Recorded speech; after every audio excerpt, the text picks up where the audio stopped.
Assalamualaikum warahmatullahi wabarakatuh. Anak-anak, kita akan belajar bersama rangkuman materi persiapan sumatif akhir tahun atau SAT genap PAI kelas 4 semester 2. Sebelum mulai belajar, mari berdoa terlebih dahulu. Rabbi zidni ilman warzuqni fahman. Ya Allah, tambahkanlah kepadaku ilmu, pengetahuan, dan kemampuan memahaminya. Rangkuman materi bab 6. Mari mengaji dan mengkaji Quran surah At-Tin dan hadis tentang silaturahmi. Quran surah At-Tin. Surah At-Tin adalah surah ke-95 dalam Al-Quran. Surah At-Tin terdiri atas 8 ayat. Surah At-Tin termasuk surah Makkiyah atau surah yang diturunkan ketika Rasul sebelum hijrah.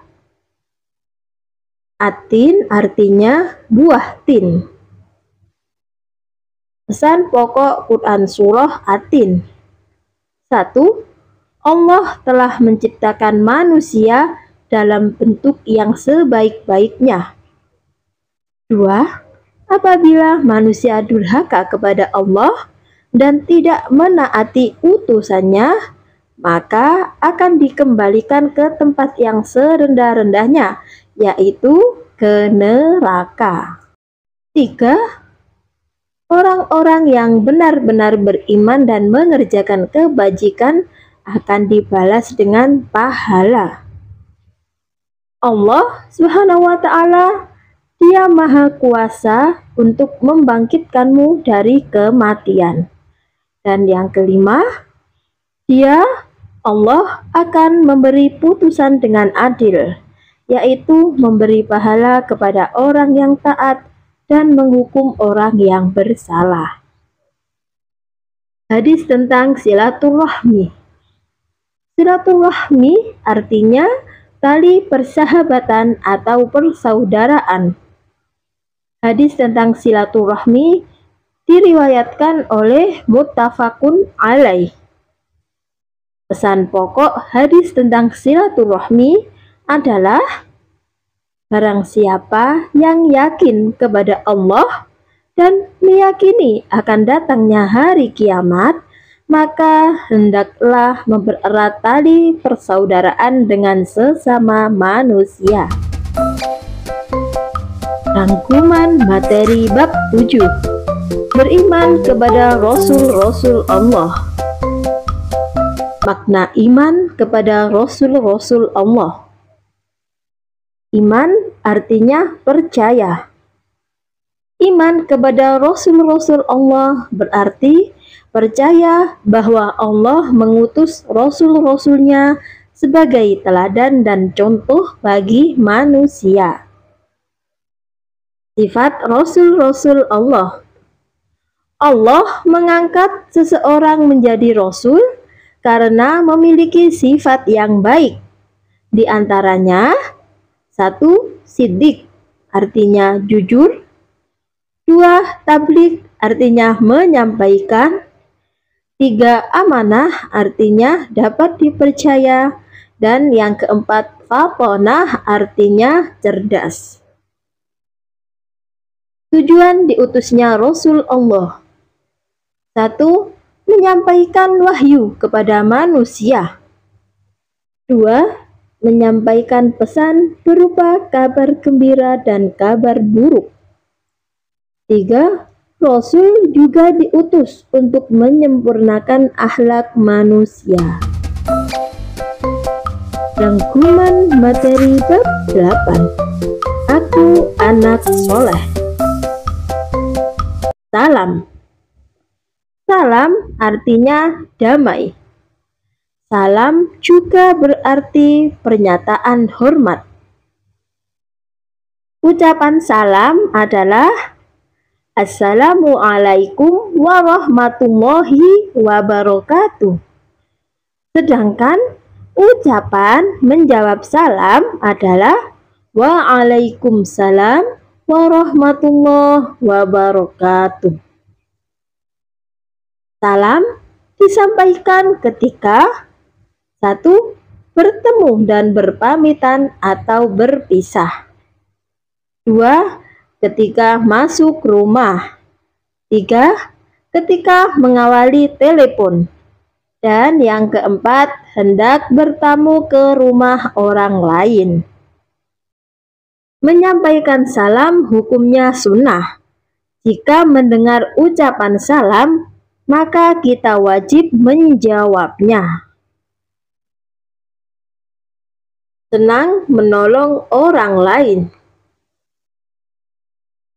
Allah Subhanahu wa Ta'ala memerintahkan kita untuk saling menolong dalam kebaikan dan takwa. Dalam firman-Nya, Quran Surah Al-Ma'idah ayat 2. Saling menolong dalam kebaikan berarti saling menolong dalam melakukan yang diperintahkan Allah. Saling menolong dalam takwa berarti saling menolong untuk takut kepada larangan Allah. Ciri-ciri orang munafik. Munafik berarti bermuka dua. Munafik juga berarti berpura-pura percaya atau setia dan sebagainya. Tetapi sebenarnya dalam hatinya tidak. Ciri-ciri munafik itu ada 3, yaitu jika berkata, ia berdusta, jika berjanji, ia mengingkari, dan jika dipercaya, ia berkhianat. Rangkuman materi bab 9, mengenal sholat Jumat, duha, dan tahajud. Sholat Jumat.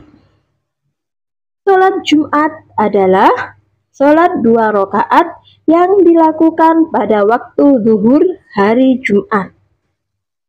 Sholat Jumat didahului dengan 2 khutbah. Sholat Jumat hukumnya fardu ain. Bagi perempuan tidak wajib mengerjakan sholat Jumat. Apabila sudah melaksanakan sholat Jumat, maka kewajiban sholat duhur menjadi gugur. Sholat Jumat. Sholat Jumat wajib bagi 1. Muslim, 2. Laki-laki, 3. Merdeka, 4. Balik, 5. Berakal sehat, 6. Penduduk tetap atau mukim, dan yang ke-7, bebas dari aneka halangan yang dibenarkan agama, seperti sakit. Tidak wajib mengerjakan sholat Jumat bagi 1. Perempuan, 2. Anak kecil, 3. Orang yang sakit, dan yang keempat, musafir atau orang yang sedang dalam perjalanan jauh lebih 85 km untuk keperluan yang dibolehkan agama. Sholat duha. Hukum sholat duha adalah sunnah muakkad. Sholat duha termasuk sholat sunnah yang tidak pernah ditinggalkan Nabi. Sholat duha dilakukan pada waktu duha. Waktu duha adalah waktu menjelang tengah hari, sejak matahari mulai naik dan terasa panas hingga menjelang waktu zuhur. Sholat tahajud. Hukum sholat tahajud adalah sunnah muakkad, yaitu sunnah yang sangat dianjurkan. Sholat tahajud dilaksanakan dengan tidur terlebih dahulu. Waktu sholat tahajud adalah setelah sholat isya hingga sebelum waktu subuh. Namun, waktu yang paling utama adalah pada sepertiga malam terakhir. Sholat tahajud dilakukan paling sedikit 2 rakaat dan paling banyak tidak terbatas. Sholat tahajud diakhiri dengan sholat witir.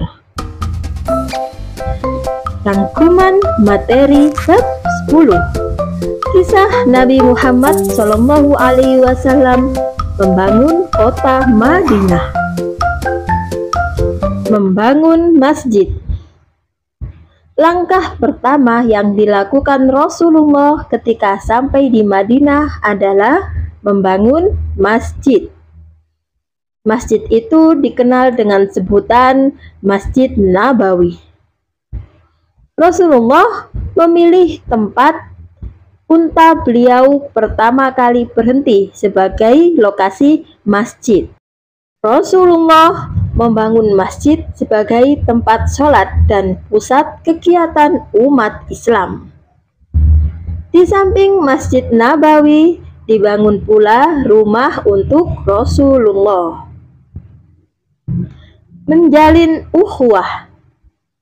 Orang-orang yang hijrah dari Makkah ke Madinah disebut dengan muhajirin.